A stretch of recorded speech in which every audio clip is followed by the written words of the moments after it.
Now, since I've finished a little early, and it is the feast of St. Michael, I've got a story to share with you, and I was kind of trying to work it into the homily, but then that might make the homily a little too long. So, since we've got a little extra time, I'll do it now. I didn't have time to read through it. I mean, I've read it before, but hopefully I'll get the point across. You know, there's a story about a young Marine named Michael who wrote a letter to his mother while he was in the hospital after having been wounded in Korea in 1950. A Navy chaplain named Father Walter Mulder apparently was given the letter. He did a little research, checked out the facts, and concluded that what was in the letter was true. A year later, he read the letter in public for the first time to a gathering of some 5,000 Marines at the naval base in San Diego. And here's the letter. Dear Mom, I wouldn't dare write this letter to anyone else but you, because no one else would believe it. Maybe even you'll find it hard, but I've got to tell somebody. First off, I'm in a hospital. Now don't worry, you hear me? Don't worry. I was wounded, but I'm going to be okay. You understand? Okay. The doctor says, I'll be up and around in a month. But that isn't what I wanted to tell you. Remember when I joined the Marines last year? Remember when I left? How you told me to say a prayer to St. Michael every day? You didn't really have to tell me that. Ever since I can remember, you always told me to pray to St. Michael the Archangel. You even named me after him. Well, I always have. When I got to Korea, I prayed even harder. Remember the prayer you taught me? Michael, Michael of the morning, fresh cord of dawn adorning. You know the rest of it. Well, I said it every day. Sometimes when I was marching or sometimes resting, but always before I went to sleep. I even got some of the other fellows to say it. Well, one day I was with an advanced detail way up over the front lines. We were scouting for the commies. I was plodding along in the bitter cold. My breath was like cigar smoke. I thought I knew every guy in the patrol, when alongside me comes this other Marine I'd never seen before. He was bigger than any other Marine I'd ever seen. He must have been 6'4" and built to proportion. It gave me a feeling of security to have such a buddy near. Anyway, there we were trudging along. The rest of the patrol spread out. Just to start conversation, I said, "Cold, ain't it?" And then I laughed. Here I was with a good chance of getting killed any minute, and I'm talking about the weather. My companion seemed to understand. I heard him laugh softly. I looked at him. "I've never seen you before. I thought I knew every man in the outfit." "I just joined at the last minute," he replied. "The name is Michael." "Is that so?" I said, surprised. "That's my name too." "I know," he said, and then went on, "Michael, Michael of the morning." I was too amazed to say anything for a minute. How did he know my name and the prayer that you had taught me? Then I smiled to myself. Every guy in the outfit knew me. Hadn't I taught the prayer to anybody who would listen? Why, now and then they even referred to me as Saint Michael. Neither of us spoke for a time, and then he broke the silence.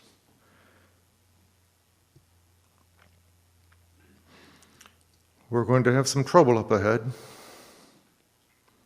He must have been in fine physical shape, or he was breathing so lightly I couldn't see his breath.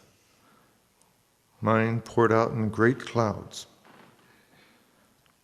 There was no smile on his face now. Trouble ahead, I thought to myself. Well, with the commies all around us, that's no great revelation. Snow began to fall in great thick globs. In a brief moment, the whole countryside was blotted out, and I was marching in a white fog of wet, sticky particles. My companion disappeared. "Michael!" I shouted in alarm. I felt his hand on my arm. His voice was rich and strong. "This will stop shortly." His prophecy proved to be correct. In a few minutes, the snow stopped as abruptly as it had begun. The sun was a hard, shining disk. I looked back for the rest of the patrol. There was no one in sight. We had lost him in that heavy snowfall. I looked ahead as we came over a little rise. Mom, my heart stopped. There were 7 of them. 7 commies in their padded pants and jackets and their funny hats. Only there wasn't anything funny about them now. 7 rifles were aimed at us. "Down, Michael!" I screamed and hit the frozen earth.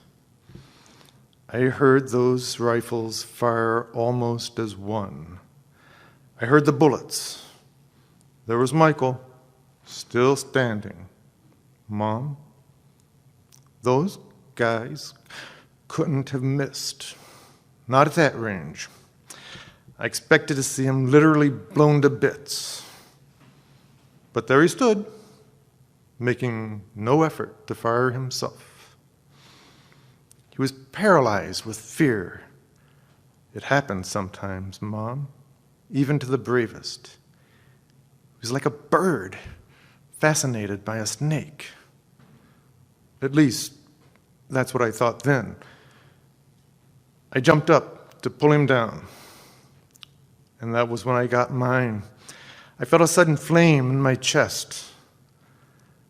I often wondered what it felt like to be hit. Now I know. I remember feeling strong arms around me, arms that laid me ever so gently on a pillow of snow. I opened my eyes for one last look. I was dying. Maybe I was even dead.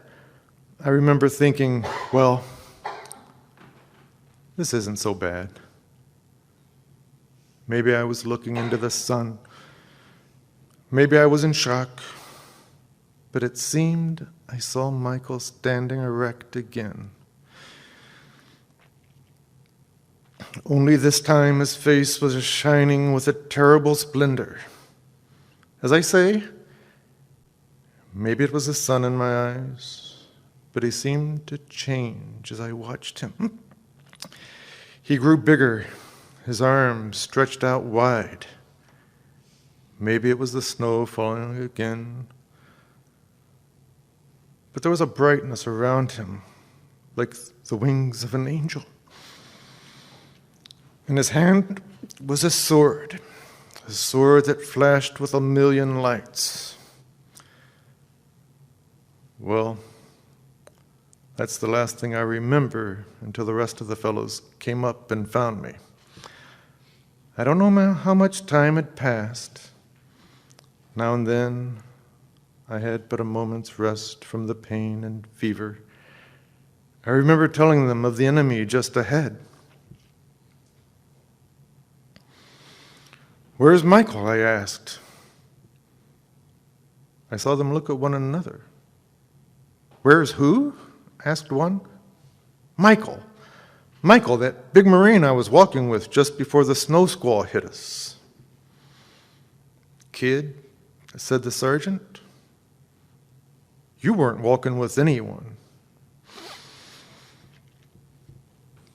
I had my eyes on you the whole time. You were getting too far out. I was just about to call you in when you disappeared in the snow.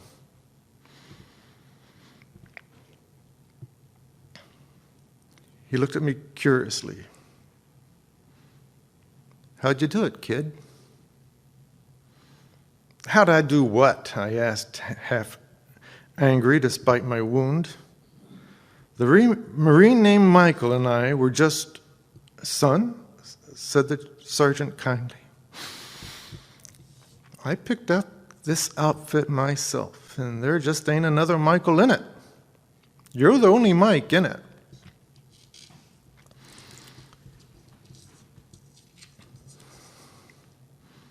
He paused for a minute.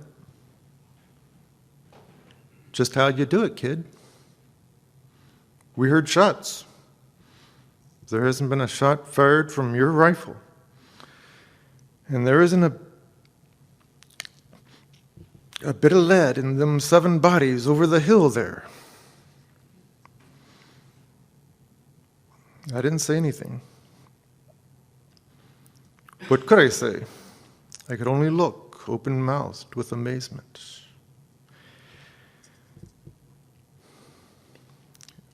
It was then the sergeant spoke again. Kid, he said gently,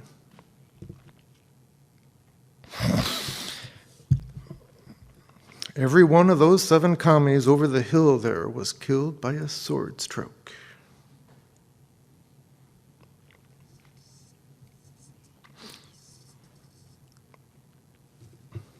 That's all I can tell you, Mom. As I say, it may have been the sun in my eyes. It may have been the cold or the pain. But that's what happened. Love, Michael. Saint Michael, the Archangel, defend us in battle. Be our protection against the wickedness and snares of the devil. May God rebuke him, we humbly pray. And do thou, O Prince of the Holy Host, by the power of God, thrust into hell Satan and all the evil spirits who prowl about the world, seeking the ruin of souls. Amen. In the name of the Father, and of the Son, and of the Holy Spirit. Amen.